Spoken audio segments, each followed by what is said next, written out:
Boa tarde, estamos aqui para mais uma vez a discussão do nosso cenário econômico e as estratégias de investimento. Eu sou o Marcos Molica, responsável pelos fundos multimercados aqui do Opportunity. Vou passar a palavra agora para o nosso economista-chefe, Marcelo Fonseca, que vai fazer um breve sumário aí do nosso cenário econômico. Em seguida, eu retomo com as implicações para o cenário de investimentos. Obrigado, Molica. Bom, pessoal, boa tarde a todos. Obrigado pela disponibilidade de vocês. Eu sou Marcelo Fonseca, sou economista-chefe do Opportunity Total. Vou dividir com vocês nossas impressões a respeito do cenário econômico. Bom, como vocês sabem, nós temos há um bom tempo trabalhado com um cenário econômico global bastante construtivo, caracterizado por um crescimento econômico bastante robusto e condições financeiras bastante estimulativas, o que vem beneficiando bastante o comportamento dos ativos de risco. Entretanto, nos últimos meses, nós temos destacado o surgimento de alguns desafios, alguns fatores que vêm, na nossa visão, tornando esse cenário um pouco mais complexo. No mês de outubro, em particular, a gente pôde assistir o recrudescimento desses eventos. Em primeiro lugar, o que nós vimos foi uma intensificação dos problemas que envolvem os descompassos entre oferta e demanda, dito de outra forma, os gargalos nas cadeias de suprimento globais. Nós vimos, por diversas medidas, desde as métricas de congestionamento nos principais portos dos Estados Unidos e da Ásia, assim como medidas referentes ao atraso de pedidos, atraso na entrega de pedidos. Nós temos assistido um agravamento dessa situação de gargalos nas cadeias de suprimento. E, além disso, o que nós tivemos em outubro também foi uma expansão desses problemas para o mercado de energia, em particular o mercado do petróleo e também, de maneira mais intensa até, o mercado de gás natural. O que nós temos defendido há algum tempo é que esses descompassos, eles têm um pano de fundo que vai além simplesmente de um problema de restrição de oferta, que tem contribuído bastante para o agravamento dessa questão, o aumento substantivo que nós tivemos na demanda agregada desde o início da pandemia, muito estimulada pela expansão fiscal, que tem sido e que foi muito violenta em boa parte do mundo, certamente nas economias avançadas e em algumas economias emergentes, mas também uma expansão monetária que foi sem precedentes, com cortes agressivos de juros e expansão dos programas de quantitative easing. Bom, esse ambiente criou uma demanda agregada bastante forte, que a gente pode verificar com os níveis de vendas no varejo, até os níveis de investimento retomando ou até superando os níveis pré-pandemia, que juntamente com problemas de desorganização nas cadeias produtivas, contribuíram aí para o ressurgimento de pressões inflacionárias bastante significativas. E o que nós vimos nas últimas semanas, especialmente em outubro, foi uma mudança importante na avaliação, no diagnóstico dos bancos centrais a respeito desse problema. Inicialmente, os bancos centrais se mostravam bastante confortáveis com o ressurgimento dessas pressões inflacionárias. Boa parte das autoridades monetárias se colocavam numa posição confortável, dispostos digamos, a aceitar de maneira até passiva um aumento na taxa de inflação corrente, defendendo a ideia de que esse aumento seria transitório e que, com o passar do tempo, a restauração da situação de normalidade nas cadeias de suprimento iria levar a um arrefecimento da inflação. Bom, mais recentemente a gente viu uma mudança importante no diagnóstico, com vários bancos centrais passando a assumir aí um papel importante na linha do que nós defendemos desde nossa última conversa, que é uma contribuição importante da demanda agregada. Nesse sentido, o que nós tivemos foi, no lado das economias emergentes, uma intensificação do grau de aperto monetário e, em alguns casos, como é o caso, por exemplo, do Brasil, da Rússia e do Chile, com os bancos centrais sinalizando que deverão levar as taxas de juros para níveis até bastante contracionistas.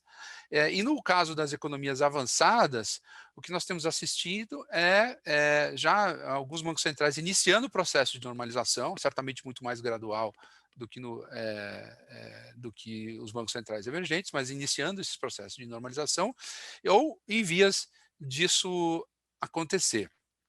E diante desse pano de fundo, a implicação disso para o nosso cenário econômico é que a gente deve ser levado a trabalhar com um cenário à frente que ainda é benigno do ponto de vista do crescimento econômico.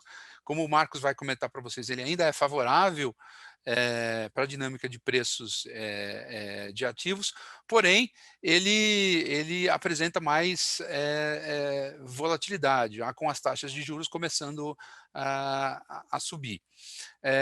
Agora, trazendo essa discussão para o cenário doméstico, como vocês sabem, a gente vem adotando uma posição já de um ceticismo grande com o ambiente local, por diversos fatores, mas em especial pelo aumento da incerteza fiscal, que no mês de outubro se tornou em um fato concreto, ou seja, as dúvidas quanto ao compromisso político do meio político com o regime fiscal, elas acabaram se traduzindo em medidas que de fato vieram a enfraquecer esse regime fiscal, o teto, representado pelo teto de gastos, com a elaboração da PEC dos precatórios, que, entre outras coisas, admite um furo, admite uma escorregada no teto de gastos.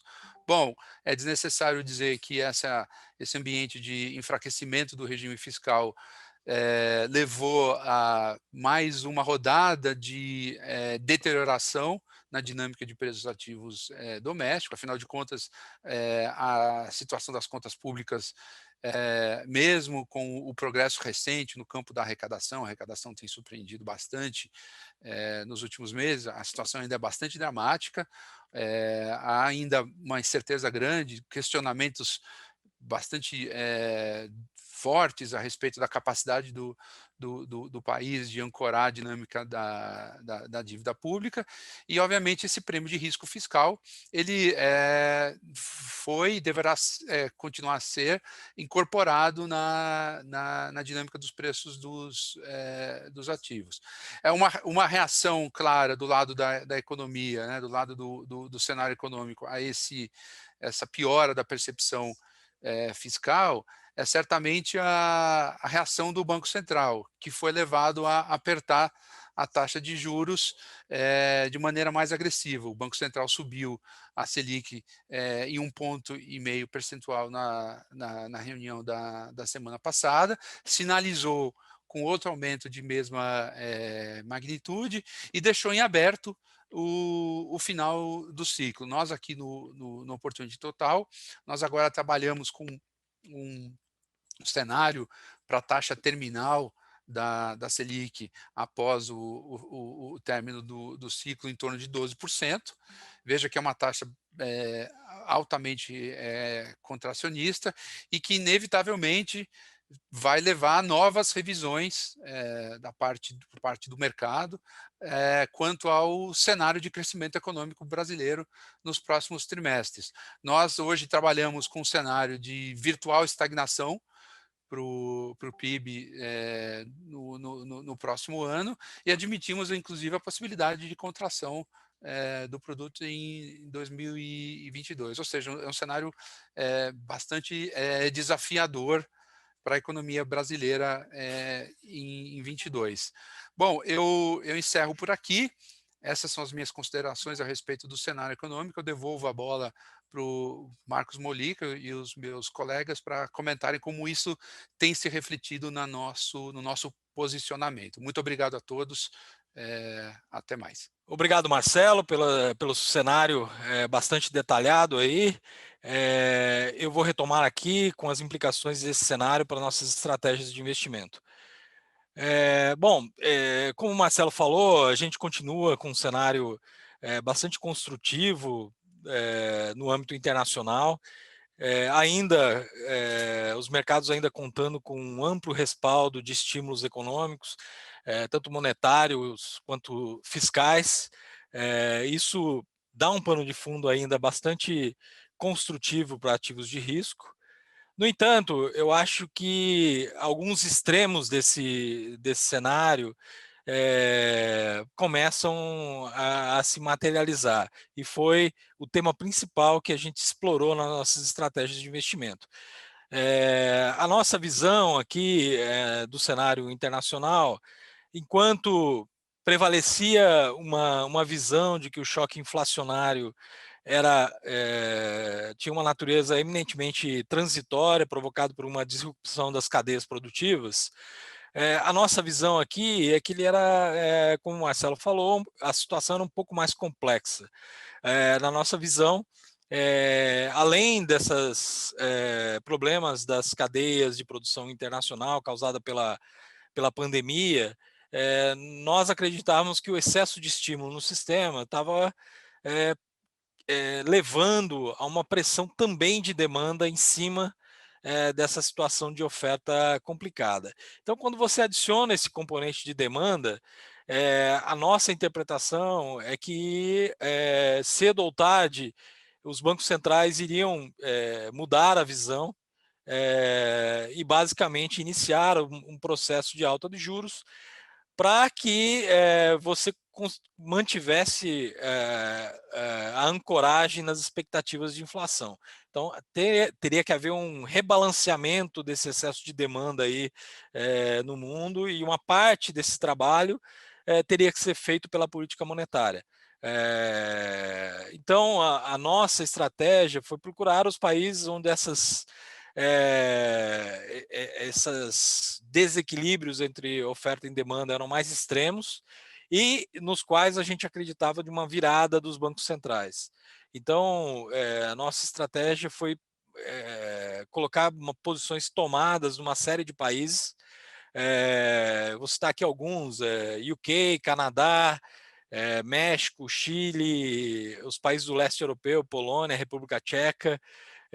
Todos esses países, e em último os Estados Unidos também, mas os Estados Unidos uma situação menos, talvez com o Banco Central ainda mais longe de fazer o movimento. Então essas posições foram muito bem sucedidas no mês que passou. Os bancos centrais foram capitulando um a um, e com isso causando um movimento bastante expressivo do front-end das curvas de juros. Foi muito positivo para o posicionamento dos fundos. Assim, mais para o final do mês passado, a nossa visão era que os mercados já passaram a precificar aí um ciclo de juros que a gente considera bem mais razoável, e sobretudo, os bancos centrais eles já mudaram a avaliação. Alguns iniciando o processo de juros, de alta de juros, outros acelerando. Então, a gente acha que esse tema de juros amadureceu bastante, e a gente iniciou aí uma realização de lucros em várias dessas nossas posições.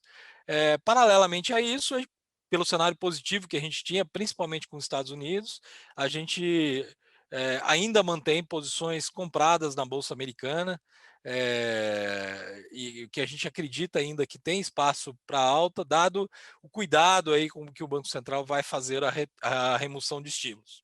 Então, essa foi a composição do portfólio internacional de juros e bolsa. Na parte de moedas, o nosso head aqui vai comentar os detalhes, eu só vou citar, o Leonardo Monoli vai detalhar os detalhes da nossa estratégia aqui de moedas, mas a ideia basicamente é transpor esse sistema de juros, basicamente para moedas. A gente explorou o tema de divergência de política monetária, principalmente através do euro e do ien. Aí eu passo para o caso brasileiro. A gente mantém aí, como o Marcelo falou, uma visão bastante negativa de Brasil. Acho que está havendo um processo de destruição aí das instituições fiscais bastante acelerado. A PEC dos precatórios ela é um marco importante em que você está criando subterfúgios para contornar as restrições do teto de gastos e basicamente para fins políticos, basicamente. Então, a nossa visão é que isso vai levar a uma desancoragem de expectativas. Eu acho que a credibilidade é seriamente abalada, vai colocar pressão no câmbio e vai piorar uma situação que já estava bastante delicada, que é a alta da inflação. Com isso, fazendo o Banco Central a levar os juros a patamares bastante restritivos. A gente está pensando aí num ciclo que pode terminar com a Selic perto de 12% e ainda com chance de novas acelerações aí por parte do Copom. Então, assim, um cenário complicado que, com esse nível de taxa de juros, eu acho que, em primeiro lugar, eu acho que aumenta razoavelmente a chance de a gente ter uma recessão ano que vem. A gente já está projetando um PIB negativo. E essa incerteza toda aumenta o prêmio de risco do país de maneira persistente. Então, um cenário bastante negativo para equities, na nossa visão. Tanto o prêmio de risco, taxa de juro real, quanto a expectativa de lucro aí das companhias tende a sofrer um impacto bastante negativo, e com isso o valuation da bolsa aqui vai ficar pressionado. Então, nossa decisão foi, o mês passado, já há algum tempo, cortar a exposição direcional em bolsa brasileira, e até ter um viés de estar short em momentos que a gente acha apropriado mais taticamente. E também, e o Leonardo vai comentar, temos operado taticamente comprados em dólar nesses momentos de estresse como uma forma de aproveitar aí os movimentos mais pessimistas do mercado. Então, basicamente, assim, nossa estratégia aqui, do ponto de vista, olhando um pouco de fora, desenfatizar Brasil, sair bastante da exposição brasileira, ter um viés até negativo de nos momentos mais difíceis aí estar operando contra o Brasil, e buscar os casos que a gente está vendo com mais clareza, que são os casos no mercado internacional. A gente pegou muito bem esse movimento de juros, e o movimento das bolsas internacionais também vem sendo bastante positivo para o nosso portfólio. Então, é um momento que a nossa diversificação internacional vem gerando resultados expressivos aí, em termos de alfa para o nosso fundo. E isso em linhas gerais, a estratégia que a gente vai manter daqui para frente. Muito obrigado. Eu passo a palavra agora para o Frederico Catalã, que vai comentar a nossa estratégia de juros. Oi, pessoal, tudo bem? Eu vou comentar aqui rapidamente as nossas posições no mercado de juros, doméstico e internacional. Vou começar pelo mercado doméstico. Eu não vou me estender muito, que, como o Molica e o Marcelo já comentaram, não foram posições muito relevantes para a gente nesse mês, e eles já descreveram um tanto o cenário. Mas, passando rapidamente, o principal evento foi essa história toda da deterioração fiscal, que levou o Banco Central a acelerar o ritmo de alta na Selic. Ele subiu 1,5% para 7,75%, acelerando no ritmo de 100 bases. Ele sinalizou uma alta na mesma magnitude para a reunião seguinte, mas isso, assim, não foi lido como rocket pelo mercado. O mercado já tinha algumas apostas para altas de maior magnitude, até de 2 pontos percentuais, Então, assim, apesar desse choque de juros e de uma taxa terminal bem mais alta, o mercado hoje precifica em algo acima de 13%, e a gente está em torno de 12% aqui, o oportunidade total, mas não foi lido como hawkish pelo mercado. O motivo por todo esse ajuste, eu acho que eu não preciso complementar, o que o pessoal já comentou, esse é um quadro de inflação muito desafiador ainda e a deterioração fiscal acentuada. Apesar de tudo isso, a gente vê um certo exagero no movimento de preço do mercado, principalmente para as próximas reuniões, e a gente montou taticamente uma pequena posição aplicada na parte curta da curva de juros do Brasil. Agora eu vou passar para os mercados internacionais, que foram mais importantes na nossa alocação de risco nos mercados de juros nesse mês. Começando pelos países desenvolvidos, vou começar pelos Estados Unidos. Desde a reunião do Fed no final de setembro, os Estados Unidos vem passando por um ajuste importante na curva de juros, uma abertura relevante, principalmente na curva curta, o mercado antecipando bastante a expectativa de alta de juros para 2022, agora o mercado já tem 2 altas de juros precificadas em 2022, isso desde aquela reunião que o Fed sinalizou o início do tapering para novembro. Agora, nesse comecinho de novembro, teve a reunião do Fed, ele confirmou o início do tapering para esse mês, no ritmo de 15 bilhões de dólares de redução por mês, que nesse ritmo acarretaria no fim do QE em junho de 2022, isso em linha com o que o mercado já esperava, então sem muita novidade. A gente aproveitou para reduzir um pedaço dessa posição nossa tomada na parte curta da curva de juros americana, mas ainda temos uma exposição. Agora passando para o Canadá, que foi outro caso de país de G10 que a gente teve posição, a gente montou uma posição em outubro, tomada na parte curta da curva de juros canadense. O Canadá, assim como vários dos outros bancos centrais que eu já comentei com vocês, também vem passando por um cenário de inflação mais alta, mercado de trabalho e atividade como um todo recuperando muito rápido, muito acima do esperado, e ele já vinha retirando um pouco do estímulo monetário, ele já vinha reduzindo o ritmo do QE, isso já de alguns meses para cá.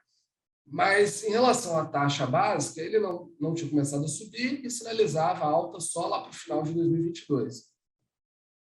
Agora, na reunião de outubro, ele ficou um pouco mais hawkish, ele encerrou o QE e sinalizou uma antecipação da alta de juros.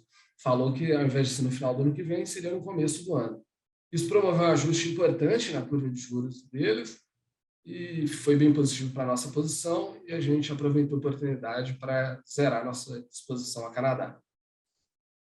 Agora eu vou passar para os casos de países emergentes, que foram nossas principais posições, têm sido nossas principais posições, como eu já vinha comentando, porque eles estão bem à frente do ciclo de política monetária. Eles estão retirando estímulo muito antes dos países envolvidos, e eles estão sendo forçados a acelerar o ritmo da retirada de estímulos, subir mais e mais rápido do que eles vinham comunicando há uns meses atrás. Começando pelo México, o México ele teve no final de setembro a reunião do Banco Central, que subiu 25, com um membro que votava contra subir juros, virou o voto para votar a favor, e depois saíram as minutas dessa reunião. As minutas vieram com um tom mais hawkish no nosso entendimento. Os membros que antes discutiam mais um ajuste de política monetária, discutiam uma pausa, começaram a trazer discussões de aceleração de ritmo de alta, discussões de levar a taxa num ciclo até uma taxa terminal no território restritivo, ou seja, acima da taxa considerada neutra. Então, a gente entende que o Banco Central está mais hawkish, está reconhecendo a necessidade de um ciclo, os dados de inflação continuam vindo pressionados, e ele é um cara que sofre muito quando tem esse movimento de abertura de taxa global. Então, assim, foi um caso também que teve uma contribuição importante para a gente nesse mês agora de outubro, e a gente mantém uma posição tomada na parte curta da curva de juros mexicana. Agora eu vou passar para o Chile. O Chile teve como principal evento a reunião do Banco Central, no começo de outubro. Nessa reunião, o mercado esperava que ele subisse 0,75, que nem no anterior, ou acelerasse para 100 bases, a alta. Ele surpreendeu o mercado, ele deu uma alta de 1,25, levando a taxa básica para 2,75. Isso foi lido como bastante hawkish, trouxe uma discussão também de inflação com pressão de demanda, como o Marcelo e o Marcos comentaram, é uma coisa que os bancos centrais têm reagido, a não ser só uma inflação de choque de oferta. Isso promoveu um ajuste na curva, mas em seguida o Banco Central disse que depois que chegasse a taxa neutra, ele está a 1 ponto do que ele considera de taxa neutra, ele poderia desacelerar o ritmo. Nas minutas, a discussão parece que ficou entre dar uma alta de 1% ou de 1,25%, que nele deu. Tudo isso o mercado entendeu como assim, um pouco menos hawkish do que o comunicado. Então, assim, a gente aproveitou para zerar essa posição em Chile, foi uma posição que a gente carregou por bastante tempo, mas a gente acha que já teve um movimento muito grande. Os riscos do projeto de quarta retirada dos fundos de pensão, um projeto bem negativo do ponto de vista fiscal para o Chile, e das eleições presidenciais agora em novembro, eles continuam na mesa, mas assim, a gente entende que muita coisa já foi precificada. A quarta retirada, agora a votação no Senado está bastante incerta, a gente não sabe, o mercado não sabe se vai ser aprovado ou não. Então, parece um caso que já andou bastante, a gente saiu dessa posição. E, por fim, eu vou comentar a Polônia, agora no leste europeu, que foi uma posição bem importante para a gente também. A Polônia, nesse período, teve 2 reuniões do Banco Central, uma no comecinho de outubro e outra agora no comecinho de novembro. As duas ele surpreendeu o mercado sendo mais hawkish. Na primeira, o mercado esperava a manutenção da taxa básica com uma sinalização de que poderia subir juros, mas uma manutenção da taxa no mínimo técnico, que é 0,10%. E ele subiu a taxa para meio, subiu 0,40%. E na segunda reunião, era esperado uma alta de meio, levando a taxa para 1%, e ele subiu 0,75 para 1,25.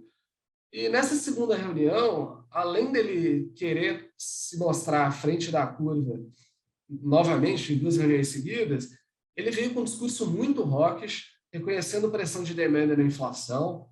Ele fez uma revisão gigantesca na projeção de inflação dele para 2022, mais de quase 2,5 pontos de revisão de inflação para o ano que vem.